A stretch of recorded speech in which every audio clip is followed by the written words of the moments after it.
मैं अभी TV channels देख रहा था। स्वाभाविक रूप से बहुत सारे महत्वपूर्ण विषयों में अभी टीवी चैनल्स में न्यूज चल रहा है, किंतु जिस विषय का खुलासा आज हम कर रहे हैं, यह विषय अपने आप में बहुत ही गंभीर है, दिल को दहला देने वाला है।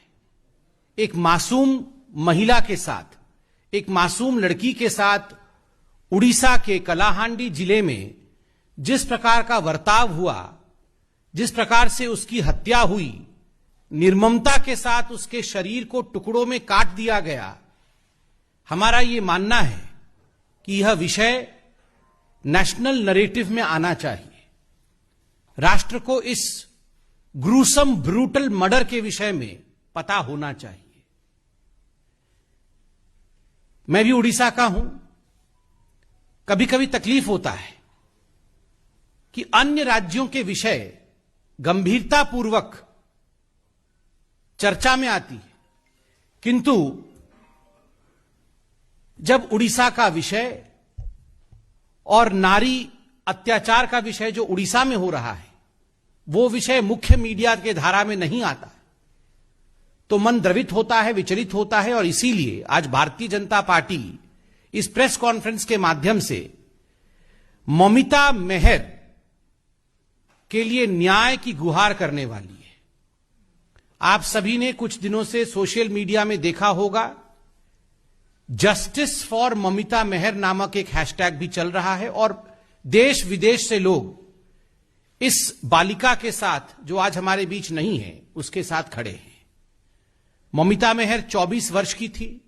ममिता मेहर एक टीचर थी, एक अध्यापिका थी। जिस स्कूल में वो अध्यापिका थी, उस स्कूल का नाम सनशाइन इंग्लिश मीडियम स्कूल, और उस स्कूल के साथ उसी एडमिनिस्ट्रेशन का जुड़ा हुआ एक महालिंग कॉलेज, यह पूरा एक प्रांगण में था। यह उड़ीसा के कलाहांडी जिले में स्थित है, मौजूद है। 8 अक्टूबर से ममिता लापता थी, और जब पूरे मामले को सामने लाया गया तो मालूम पड़ा कि उसकी हत्या हो चुकी है, और कुछ दिनों पहले, 3-4 दिन पहले, उसकी डिकम्पोज्ड बॉडी पार्ट्स, उसके शरीर के कटे हुए अंग मिले हैं। उसकी डीएनए जांच हो रही है। ममिता मेहर के साथ क्या हुआ? ममिता मेहर के सनशाइन इंग्लिश मीडियम स्कूल के जो एडमिनिस्ट्रेटर थे, उनका नाम गोविंद साहू है। पूरा विषय सामने जब आया तो मालूम पड़ा कि गोविंद साहू इस स्कूल और इस कॉलेज के जो लेडीज हॉस्टल था, जिसकी वार्डन ममिता मेहर थी, कहीं ना कहीं उसमें एक सेक्स रैकेट चलाते थे। और इस सेक्स रैकेट में कई मासूम महिलाओं का, मासूम लड़कियों का, जो स्कूल में छात्रा के रूप में मौजूद थी, और कुछ अध्यापिकाओं का वो इस्तेमाल करते थे। इस प्रकार से दोहन और शोषण महिलाओं का होता था इस स्कूल और इस कॉलेज के कंपाउंड में। सबसे दुखद विषय है कि अब जो विषय सामने आया है, वो वाकई हम सबके रोंगटे खड़ा कर देता है।